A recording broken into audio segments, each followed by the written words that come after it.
Good morning dear students. भौतिक विज्ञान की क्लास में पुनः आपका स्वागत है। कल मैंने आपको एक न्यूमेरिकल हल करने के लिए दिया था और मुझे पूरी उम्मीद है आपने न्यूमेरिकल हल कर लिया होगा। आज मैं उस न्यूमेरिकल का सॉल्यूशन आपको बता रहा हूं। जो आपने सोल्व किया है उसको इससे मिलान करना है। तो कल हमारा न्यूमेरिकल था, वायु में रखे किसी बिंदु स्रोत से प्रकाश कांच के किसी गोले पृष्ठ पर गिरता है और उसकी वैल्यू दे रखी थी अपवर्तनांक की। कांच का जो अपवर्तनांक है वो दे रखा था 1.5, गोले पृष्ठ की वक्रता त्रिज्या दे रखी थी और प्रकाश स्रोत की कांच के पृष्ठ से दूरी दी हुई थी। तो हमें बता रहा था, तो बताइए प्रतिबिंब की दूरी क्या होगी या प्रतिबिंब कहाँ स्थित होगा। तो सबसे पहले जो दिया हुआ है उसको हम लिख लेते हैं। तो देखें अपवर्तनांक क्या दिया हुआ है, इन्हें अपवर्तनांक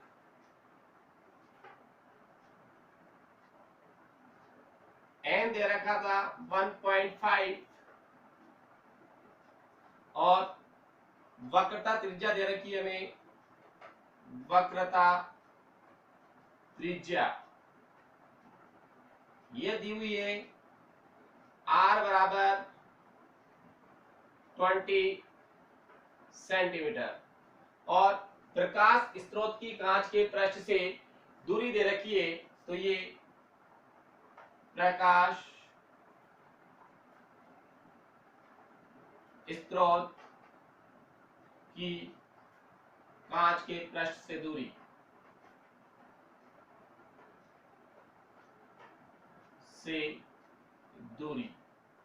कांच के पृष्ठ से दूरी ये हो गई वस्तु की दूरी। ये लिखते हैं हम u और u बराबर हो गया 100 सेंटीमीटर। तो ये हो गया माइनस में, क्योंकि वस्तु की दूरी हमेशा माइनस में होती है, क्योंकि ये गोले पृष्ठ है और यहाँ पर कोई वस्तु रखी हुई है ये O, और ये यहाँ से चलने वाली किरण माध्यम 1 से माध्यम 2 में प्रवेश करती है, विरल से सघन में तो अभी लग की ओर झुक जाती है, यहाँ इसका प्रतिबिंब बनता है। ये कंडीशन थी। तो इसके आधार पर हम देखें तो माध्यम 1 तो वायु है और माध्यम 2 कांच है हमारे पास। तो ये जो अपवर्तनांक दे रखा है कांच का दे रखा है और वस्तु इधर रखी है, तो इधर से मापेंगे तो ये दूरी -u होगी, ये वाली यहाँ से यहाँ तक अगर हम इसको नोट करते हैं। तो अब देखो, तो अपने पास अपवर्तन के सूत्र जो है यहाँ पर देख ले हम। तो चूंकि n1 बराबर तो मेरे पास है 1 तथा n2 बराबर हो गया मेरे पास 1.5, क्योंकि कांच इसी का अपवर्तनांक दे रखा है वायु, और वायु का अपवर्तनांक 1 होता है।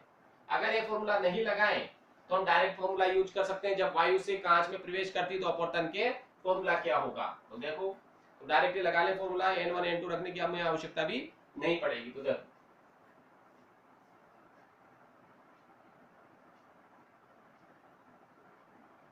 गोलीय पृष्ठ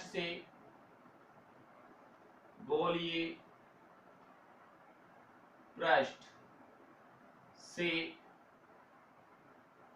अपवर्तन के सूत्र से फॉर्मूला है पास n2/v माइनस n1/u बराबर n2 माइनस n1 बटे r। ये फॉर्मूला है हमारे पास गोलीय पृष्ठ से अपवर्तन। लेकिन यहाँ पर क्या हो रही है, जो प्रकाश वस्तु क्या कर रही है, वायु से प्रवेश कर रही है n2 में। तो यहाँ आगे हमारे पास यह फॉर्मूला यूज कर सकते हैं हम, जब प्रकाश किरण वायु से कांच में प्रवेश कर रही हो। ये तो यहाँ जाएगा n1 बराबर, तो हमारे पास है n1 बराबर तो 1 है तथा n2 बराबर n है। ओ तो n का मान दे रखा है, क्योंकि वायु के लिए क्या होगा 1 होगा। तो ये आ गया n/v माइनस 1/u बराबर n-1 बटे r। अब हमें ओनली वैल्यू पुट करनी इस फॉर्मूले में। तो देखें n का मान कितना है 1.5, v का मान कितना है हमें फाइंड आउट करना है। ये v हमें फाइंड आउट करना है, इसमें v बराबर प्रश्नवाचक चिन्ह। तो ये -1 और u का मान कितना है -100। ये हो गया हमारे पास चाहो तो इसको कोष्टक के अंदर रख लो 100। 8.5 माइनस 1 और r का मान कितना है 20। अब देखें हम यहाँ पर 1.5 upon v, sorry minus minus हो गया प्लस 1 अपॉन 100 इक्वल टू 1.5 में से 1 जाएगा तो बचेगा 0.5 अपॉन 20। पॉइंट हटाया, एक जीरो नीचे आ जाएगा, ये 1.5 अपॉन v। ये इधर इसको या तो उधर पक्षांतर कर देते हैं हम, पक्षांतर किया हमने तो ये हो गया इक्वल टू 0.5 अपॉन 20। ये उधर गया 1 अपॉन 100 तो माइनस का हो गया माइनस 1 अपॉन 100।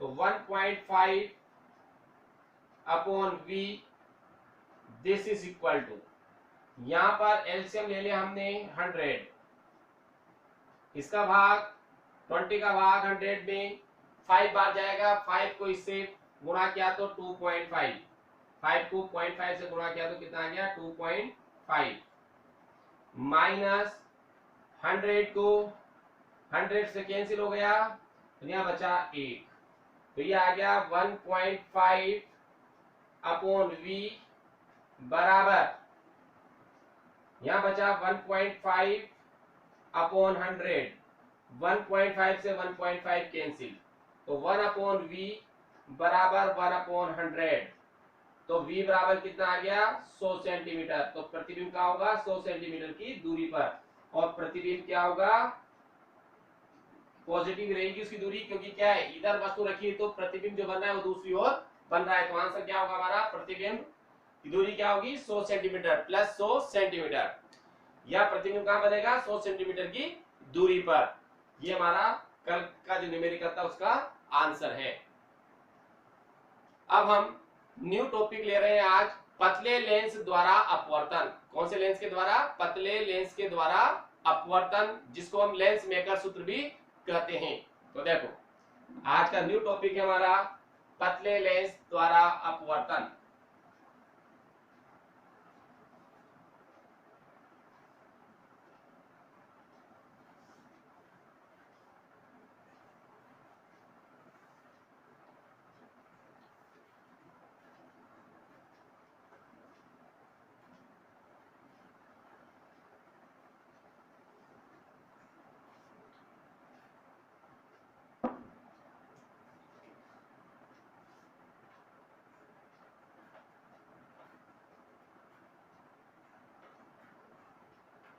पतले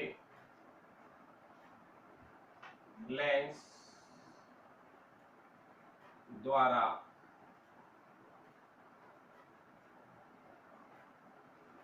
अपवर्तन। पतले लेंस द्वारा अपवर्तन मतलब क्या हो गया, reflection through thin lens.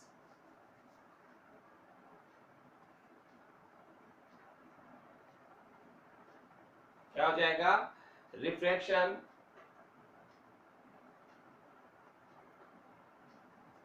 Through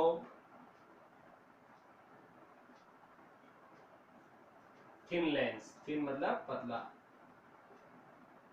thin lens.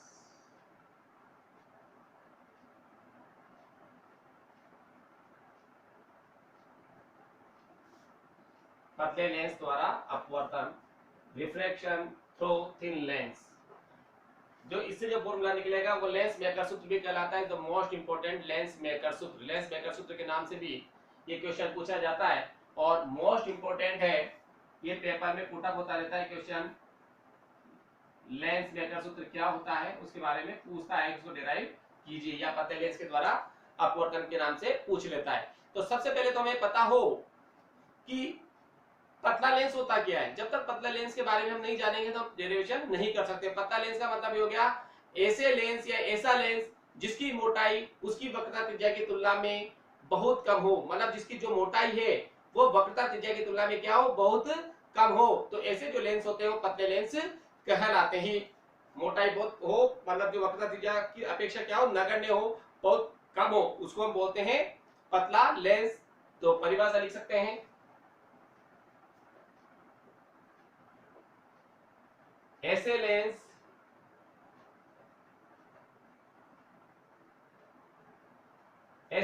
जिनकी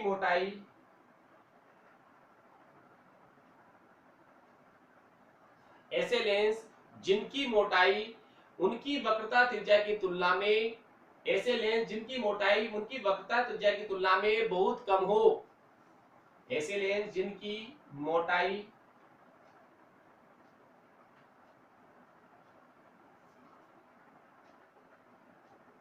उनकी वक्रता त्रिज्या की तुलना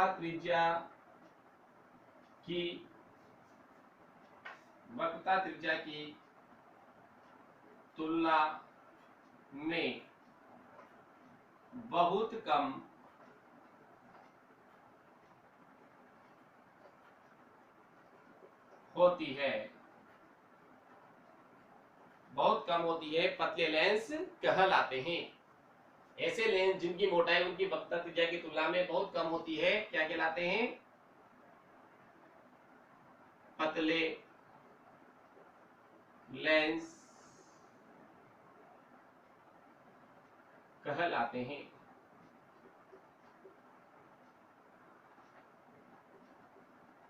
ये हो गई परिभाषा पतले लेंस की।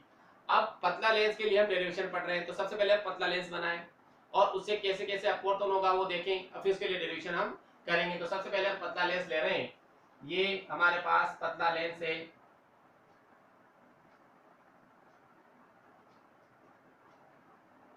ये यहाँ पर जो मोटाई बनेगी वो तो थोड़ी सी हमें ब्लैक बोर्ड पे थोड़ी मोटी नजर आएगी, लेकिन ये बहुत कम होती है, बहुत पतला होता है ये, इसकी थिन बहुत ही पतली होगी, मतलब बिल्कुल फ्लैट टाइप नजर आएगा ये हल्का हल्का सा।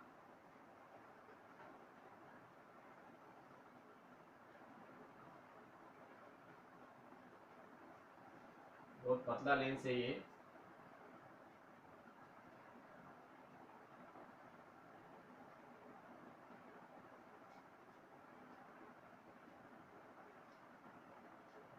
ये इसका मुख्य अक्ष है,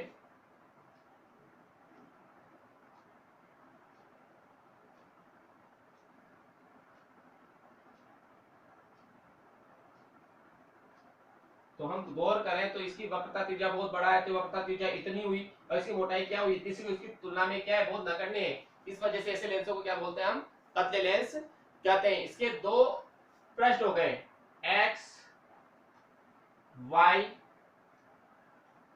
दो पृष्ठ देखते हैं हम, एक्स गोले पृष्ठ एक्स वाई जेड, और दूसरा पृष्ठ एक्स यू जेड। मतलब प्रकाश किरण पहले इससे अपवर्तन होगा, फिर इससे अपवर्तन होगा, मतलब दो पृष्ठ हो गए, ये पहला पृष्ठ, ये दूसरा पृष्ठ। हम बात करें तो इस पृष्ठ का मतलब एक्स वाई जेड पृष्ठ की वक्रता त्रिज्या क्या होगी, ये कर्व यूं आ रहा है तो वक्रता त्रिज्या इधर की ओर होगी, तो ये इसकी वक्रता त्रिज्या हुई ये R1। किसकी, R1 किसकी वक्रता त्रिज्या है, पृष्ठ एक्स वाई जेड की। और पृष्ठ एक्स यू जेड की वक्रता त्रिज्या क्या होगी, इधर की ओर, क्योंकि इसका कर्व यू है, तो यू है तो इसकी वक्रता त्रिज्या इधर की ओर आएगी, तो इतनी दूरी पर ये वक्रता त्रिज्या इधर आ गई, ये R2। पृष्ठ एक्स वाई जेड की वक्रता त्रिज्या R1 और एक्स यू जेड की वक्रता त्रिज्या R2, मतलब R1 तो पॉजिटिव होगी और R2 क्या होगी, नेगेटिव। वस्तु इधर रखी जाएगी तो इधर से जाएगी, तो प्रकाश किरण इधर से जा रही है और नाप हम इधर रहे तो नेगेटिव, और ये उधर की ओर नापेंगे तो ये क्या होगी, पॉजिटिव। और यहाँ अपन देखना चाहे ये कोई वस्तु है जो पृष्ठ एक्स वाई जेड के सामने रखी हुई है बिंदुओं पर, और यहां से जो प्रकाश किरण चलती है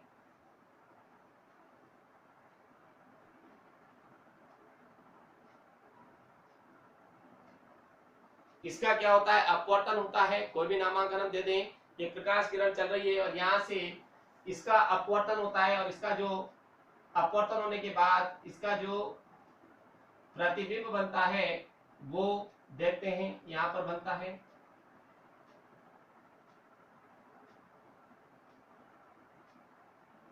जो प्रतिबिंब बनेगा वो बिंदु I1 पर बनेगा। मतलब क्या होगा, O का जो वस्तु O रखी हुई है उसका पृष्ठ x y z से अपवर्तन के बाद जो प्रतिबिंब बनता है वो I1 पर बनता है। अब इस I1 का इस पृष्ठ, इस वस्तु I1 का जो ये प्रतिबिंब बना है I1, इस O का प्रतिबिंब है I1 और पृष्ठ x y z के लिए। अब इस I1 का जो प्रतिबिंब बनेगा ये पृष्ठ x u z के लिए, ये जो प्रतिबिंब है ये वस्तु का कार्य करेगा, और इसका जो प्रतिबिंब बनेगा वो बनेगा यहां से अपवर्तन के बाद फाइनल जो प्रतिबिंब कहलाएगा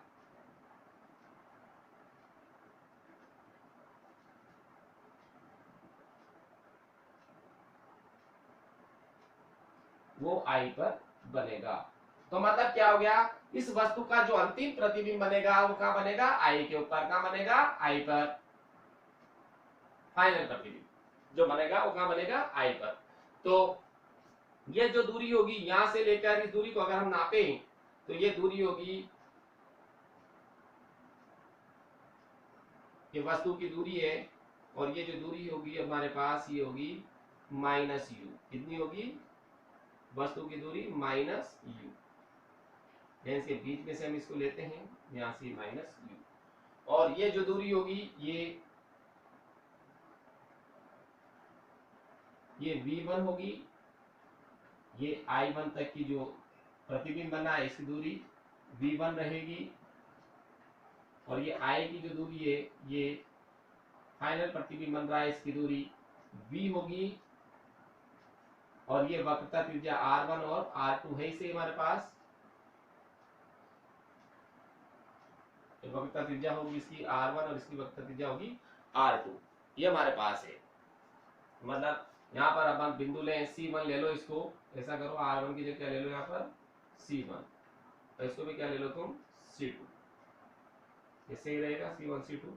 और ये यहाँ से लेकर यहाँ तक की त्रिज्या को हम लिख सकते हैं R1, और इधर की जो त्रिज्या है इसको हम लिख सकते हैं R2, ये R2 सीधा सीधा इस प्रकार से लिख लो। R1 R2 की जगह ऐसा करो C1 और C2 पॉइंट वहां पर हम दे सकते हैं। तो देखो, तो उससे ये त्रिज्या हो गई R1 और त्रिज्या हो गई R2। तो ये हमने डायग्राम का निर्माण कर लिया है। अब हमें केवल इसके बारे में सबसे पहले थ्योरी लिखनी है। थ्योरी में क्या होगा कि उपरोक्त चित्र में एक या निम्न चित्र में एक पतला लेंस प्रदर्शित किया गया है जिसके दो गोले पृष्ठ x y z तथा x u z है।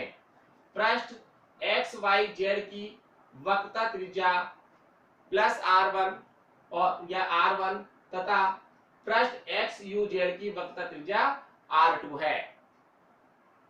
वस्तु को पृष्ठ x y z के सामने बिंदु O पर रखा गया है।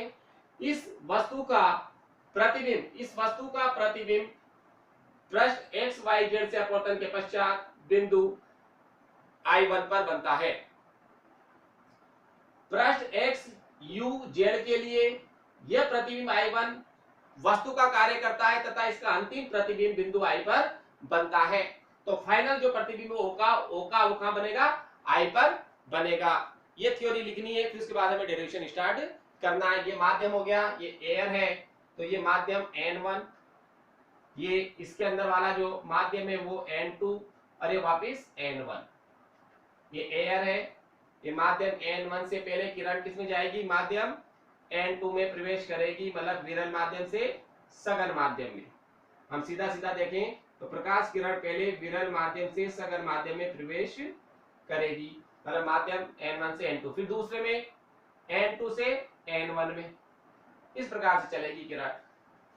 x y z पृष्ठ के लिए प्रकाश किरण सघन से मतलब विरल से सघन में जाएगी, और x u z के लिए सघन से वापस विरल में आएगी। तो देखें इस चीज को हम, ये माध्यम हमने ले लिए हैं, तो देखते हैं थ्योरी। निम्न चित्र में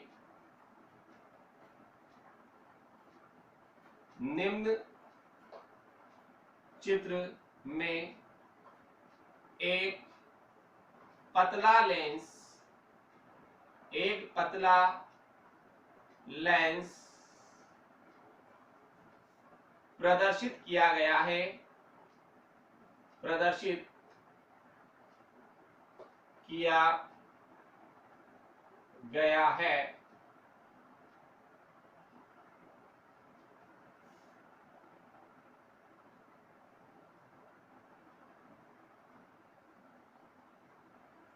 इस पतले लेंस के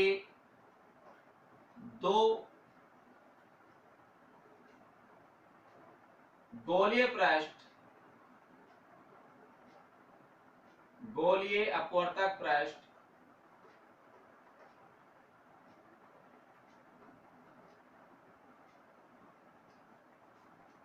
एक्स वाई जेड तथा एक्स यू जेड है। मतलब इस पतले लेंस के दो गोलीय अपवर्तक पृष्ठ, ये वाला पृष्ठ और ये वाला पृष्ठ, दो इस पतले लेंस के दो गोलीय अपवर्तक पृष्ठ एक्स वाई जेड तथा एक्स यू जेड है। पृष्ठ एक्स वाई जेड की वक्रता त्रिज्या r1, पृष्ठ एक्स वाई जेड की वक्रता त्रिज्या, इसकी एक्स वाई जेड की वक्रता त्रिज्या r1 तथा पृष्ठ एक्स यू जेड की वक्रता त्रिज्या, पृष्ठ एक्स यू जेड की वक्रता त्रिज्या क्या है, r2 है। और वस्तु कहां रखी है, वस्तु पृष्ठ एक्स वाई जेड के सामने, वस्तु पृष्ठ एक्स वाई जेड के सामने बिंदु O पर स्थित है, इसके सामने बिंदु O पर स्थित है। इस वस्तु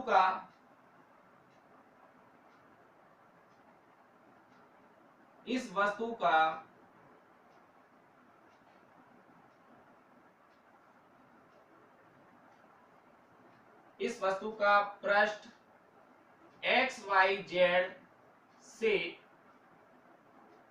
अपवर्तन के बाद, इस वस्तु का पृष्ठ एक्स वाई जेड से अपवर्तन के बाद प्रतिबिंब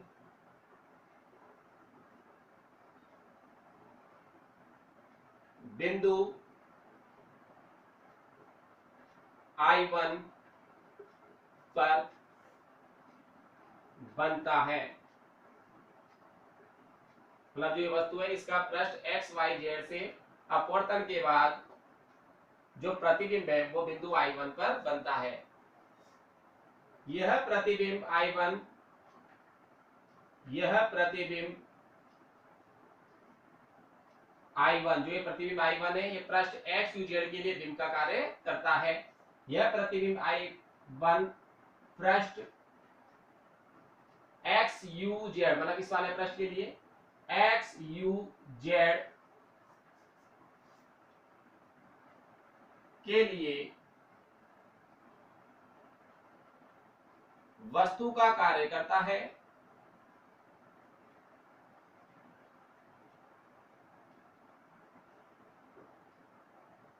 वस्तु का कार्य करता है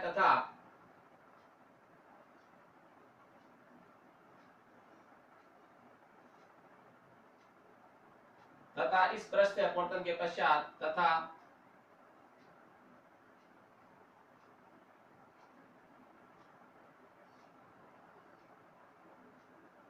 पश्चात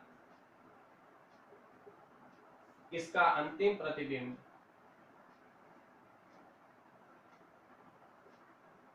अंतिम प्रतिबिंब बिंदु आई, यहां पर बिंदु आई पर बनता है। ये तो थी इसकी हमारे पास रचना, जो डायग्राम बनाया है उसकी थ्योरी। अब हम इसका डेरिवेशन करने जा रहे हैं। तो पहले तो दोनों पृष्ठ के लिए अलग अलग सोल्व करेंगे। पृष्ठ एक्स वाई जेड के लिए सोल्व करेंगे, फिर पृष्ठ एक्स यू जेड के लिए सोल्व करेंगे, फिर दोनों का जोड़ देंगे हम, तो दोनों पृष्ठ ऐड हो जाएंगे। तो देखिए सबसे पहले, चूंकि पृष्ठ, ये सबसे सीधा तरीका बता रहा हूं मैं आपको, चूंकि पृष्ठ एक्स वाई जेड के लिए, पृष्ठ एक्स वाई जेड के लिए, अब पृष्ठ एक्स वाई जेड के लिए क्या कर रहे हैं, प्रकाश किरण कहां जा रही है, क्या हो रही है इसे, प्रकाश किरण विरल माध्यम से सघन माध्यम में प्रवेश करती है। कहां से, ये पृष्ठ एक्स वाई जेड के लिए प्रकाश किरण क्या होगा, इसमें क्या होगा, प्रकाश किरण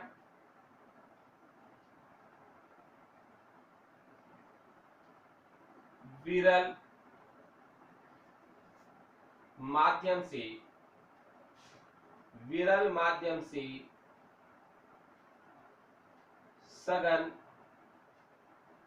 माध्यम में प्रवेश करती है। इसमें क्या होगी, प्रकाश किरण विरल माध्यम से सघन माध्यम में प्रवेश करती है। तो क्या जाएगा, इसके लिए हमारे पास वस्तु की दूरी ले लो, प्रतिबिंब की दूरी ले लो और बिंब की दूरी ले लो, तो क्या क्या हो जाएगी, तो देखो यहां पर वस्तु की दूरी, इस पृष्ठ के लिए वस्तु क्या होगी भाई, वस्तु की दूरी, हाँ क्या है इस पृष्ठ के लिए वस्तु की दूरी, ये ले लें, यहां से लेकर यहां तक की वस्तु की दूरी हो जाएगी, कितनी होगी वस्तु की दूरी, देखो ये वायु ले लो, या पूरी थिन पतला है, तो ये बिंदु बिल्कुल नजदीक है, तो क्या जाएगी दूरी भाई हमारे पास, वस्तु की दूरी बराबर माइनस यू, ये वस्तु की दूरी। प्रतिबिंब की दूरी, प्रतिबिंब, इसके लिए प्रतिबिंब क्या है, प्रतिबिंब की दूरी बराबर v1, क्योंकि i1 आ रहा है तो इसकी प्रतिबिंब की दूरी क्या रहेगी, इसके लिए v1 होगी, ये v1। वक्रता त्रिज्या क्या है इसकी भाई, वक्रता त्रिज्या क्या है हमारे पास r1, वक्रता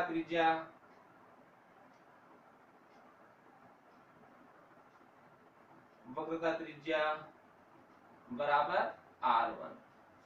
ठीक है, अब वही गोलीय पृष्ठ से अपवर्तन के सूत्र से, गोलीय पृष्ठ ऊपर थ्योरी हम रब कर देते हैं,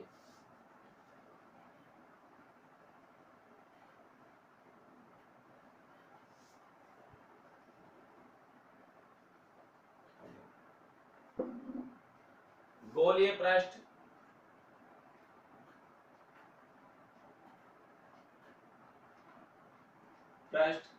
से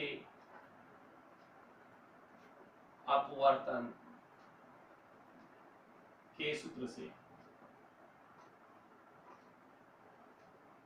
क्या सूत्र है, n2 upon v, n2 upon v मतलब प्रतिबिंब की दूरी, तो n2 अपॉन v1, ये हो जाएगी हमारे पास माइनस n1 अपॉन u, तो u की जगह तुम्हारे पास u है सही, ये n2 अपॉन u, क्योंकि माइनस ऑलरेडी सब फिक्स पुट हो रहा है, ठीक है, बराबर हाँ n2 upon v1 minus n1 upon u1 मतलब u, और बराबर n2 minus n1, n2 minus n1 बटे वक्रता त्रिज्या क्या है r1, ये समीकरण नंबर 1।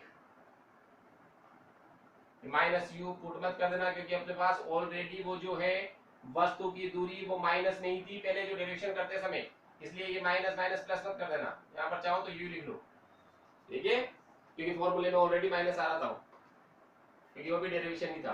अब देखो यहाँ पर ये हो गया हमारे पास, तो ये माइनस रखी जब तो फॉर्मूला। अब देखें हम गोलीय पृष्ठ, अब दूसरा पृष्ठ सोल्व करें, एक्स वाई जेड, कौन सा पृष्ठ, एक्स वाई जेड, तो देखिए अब ये तो पहले था पृष्ठ एक्स वाई, सॉरी पहले पृष्ठ लिया था अपन ने एक्स वाई जेड, अब पृष्ठ ले रहे हैं एक्स यू जेड तथा पृष्ठ एक्स, ये पहला वाला पृष्ठ सोल्व कर लिया, अभी वाला सोल्व कर रहे हैं अपन पृष्ठ एक्स यू जेड के लिए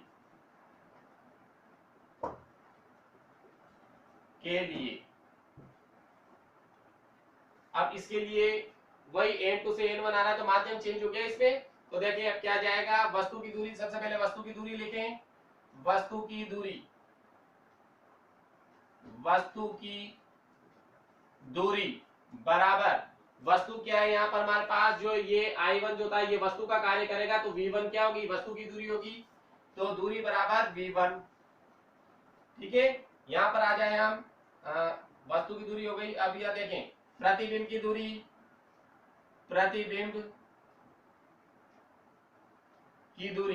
प्रतिबिंब कहां पर बन रहा है, बिंदु I पर, तो I की दूरी कितनी है V, ये V हो गई प्रतिबिंब की दूरी। ठीक है, और वक्रता त्रिज्या क्या है, वक्रता त्रिज्या R2 है बराबर R2, ये इसकी वक्रता त्रिज्या क्या होगी, R2 होगी। तो अब वही वापस फॉर्मूला हम यूज करेंगे, वही गोलीय पृष्ठ से अपवर्तन के सूत्र से। देखें गोलीय पृष्ठ से अपवर्तन के सूत्र से, अब गोलीय पृष्ठ से अपवर्तन का सूत्र वही n2 की जगह माध्यम चेंज हो गया, n1 हो गया, और यह वस्तु की दूरी v1 थी, यहाँ वस्तु की दूरी क्या है, यहाँ प्रतिबिंब की दूरी v1 थी, यहाँ प्रतिबिंब की दूरी क्या है बटे v, माइनस यहाँ पर जो हम देख रहे हैं यहाँ पर माध्यम चेंज हो गया, n1 की जगह क्या हो जाएगा, n2 हो जाएगा, n1 की जगह n2 बटे वस्तु की, या u क्या, वस्तु की दूरी, यहाँ वस्तु की दूरी क्या है v1, ये v1 हो गया बराबर n1 की माध्यम चेंज हो गया, n1 की जगह n2 हो गया, n2 की जगह ये देखो n1 की जगह ये पहले n1 से n2 था, अब n2 से n1 है, तो क्या हो गया n1 माइनस n2 अपॉन वक्रता त्रिज्या R2। वह की वही चीज है, कुछ भी नहीं है, जहां n1 है वहां n2 लिखना है, बस यहाँ पर जो प्रतिबिंब की दूरी और वस्तु की दूरी आती है वो चेंज करके ये मान रख दें। समीकरण नंबर 2। अब दोनों समीकरणों को हमें ऐड करना है, तो देखें समीकरण 1 प्लस समीकरण 2, समीकरण 1 एवं समीकरण 2 को जोड़ने पर, तो देखो LHS में LHS जोड़ दो, RHS में RHS जोड़ दो, पहले समीकरण 1 का LHS n2 upon v1 minus n1 upon u, ये LHS, समीकरण 2 का LHS plus n1 upon v minus n2 upon v1 बराबर, यहां पर हमारे पास है n2 माइनस n1 बटे r1 RHS, समीकरण 2 का RHS plus n1 minus n2 बटे r2, यहां पर n2 अपॉन v1 से, सॉरी यहां पर क्या था n2 अपॉन v1, तो ये n2 अपॉन v1 से n2 अपॉन v1 कैंसिल, यहां पर बचा मेरे पास minus n1 upon u, minus n1 upon u plus n1 upon v बराबर की जगह बराबर, यहां पर मेरे पास है n2 माइनस n1 बटे r1, यहां पर प्लस, यहां से ऐसा करता हूं मैं माइनस कॉमन ले लेता हूं, जैसे माइनस कॉमन लूंगा तो यहां हो जाएगा n2 minus n1, n2 minus n1 दोनों को सेम पद बनाने के लिए बटे r2, यहां से कॉमन ले लो, उधर से कॉमन ले लो, यहां पर क्या कॉमन आ रहा है, n1 कॉमन आ रहा है ऊपर वाले पद में, तो देखें ये n1 हमने कॉमन ले लिया, अंदर क्या बचा minus 1 upon u plus 1 upon v, 1 upon v बराबर की जगह बराबर, इधर देखें क्या कॉमन आ रहा है, n2 माइनस n1, ये n2 माइनस n1 हमने कॉमन ले लिया। अंदर क्या बचा, 1/r1 माइनस इधर क्या बचा 1/r2, ये 1/r2। इस n1 का हम उधर भाग लगा देते हैं, तो यहां तो आ गया मेरे पास 1/u प्लस 1/v और बराबर यहां जाएगा n2 माइनस n1/n1, इधर n1 का भाग दे दिया मैंने, और 1/r1 माइनस 1/r2। ये यहाँ पर वैसा का वैसा पर लिख दिया, n1 का भाग इधर दिया तो n2 माइनस n1/n1, बाद वाला पद वैसा का वैसा ही। अब ये प्लस वाले पद को पहले लिख लिया मैंने 1/v और माइनस वाले के बाद में 1/u। इसमें कोई प्रॉब्लम नहीं है, आगे पीछे किया है केवल पद को, बराबर यहाँ पर n2 में n1 का भाग दिया n1 माइनस n1 में n1 का भाग दिया तो 1। n2 के अंदर दो पदों में तोड़ेंगे इसको, n2 में n1 का भाग दिया तो n2/n1, माइनस की जगह माइनस, और n1 में n1 का भाग दिया तो 1, और यहां पर आ गया हमारे पास 1/r1 माइनस 1/r2। यहां तक कोई दिक्कत किसी को?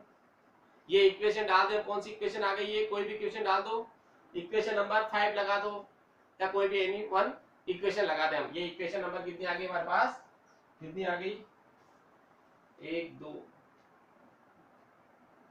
1 2 ओनली 3 इक्वेशन है, इक्वेशन नंबर 3, इक्वेशन 3। अब हम आगे करते हैं, यदि वस्तु अनंत पर रखी हो, यदि वस्तु को कहां रखा जाए, अनंत पर रखा जाए, तो उसका प्रतिबिंब कहां बनेगा, फोकस पर बनेगा। यदि वस्तु अनंत पर रखी हुई हो तो उसका प्रतिबिंब बनता है फोकस पर, मुख्य फोकस पर। तो क्या जाएगा इससे, तो यहां लिख सकते हैं कंडीशन, यदि u बराबर अनंत, u बराबर अनंत मतलब वस्तु कहां पर रखी हुई हो, अनंत पर, यदि u बराबर अनंत हो तो प्रतिबिंब कहां बनेगा, फोकस पर हो, तो v बराबर स्मॉल f मतलब बनेगा, होगा। जब ये होगा तो इस समीकरण 4 से क्या आ जाएगा, तो देखो होगा, अतः समीकरण 4 से लिखा, समीकरण 3 हो, तो समीकरण 3 से क्या आ गया, समीकरण 3 से देखो 1/f,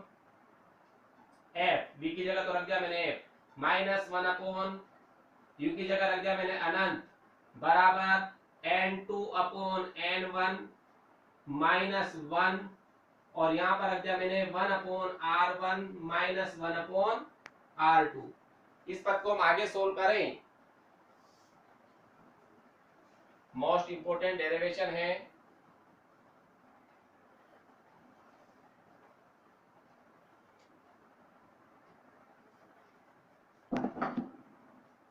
देखो तो आगे सोल्व किया तो ये हो गया 1/f, अनंत का उल्टा 1/अनंत, दिस इज इक्वल टू 0, तो ये हो गया 1/f बराबर n2/n1 माइनस 1, या इसको हम लिख सकते हैं n, ये आ गया 1/r1 माइनस 1/r2।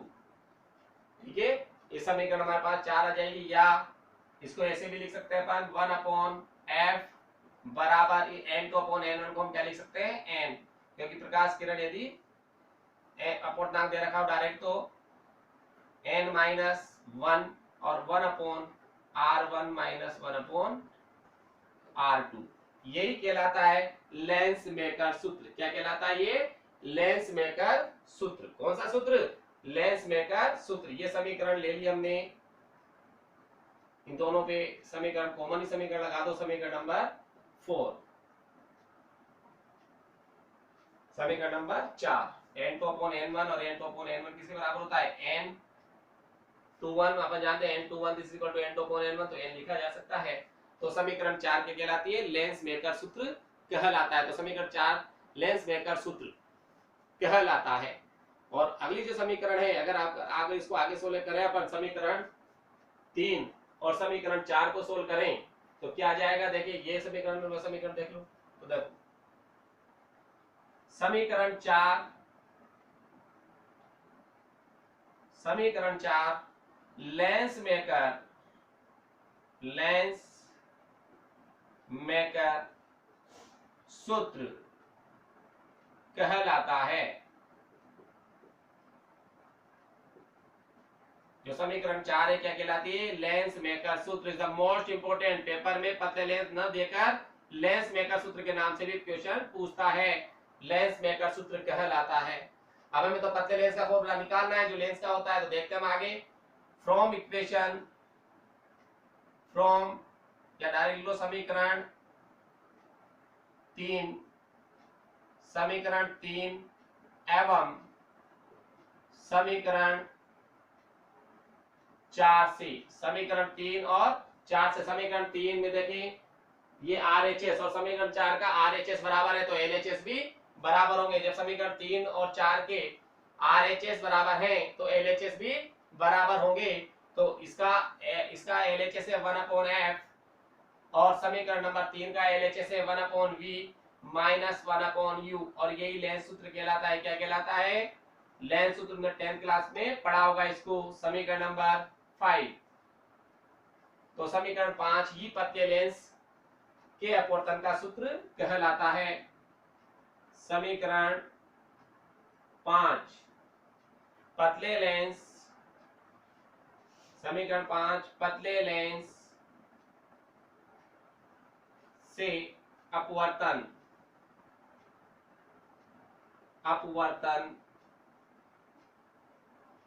का सूत्र है।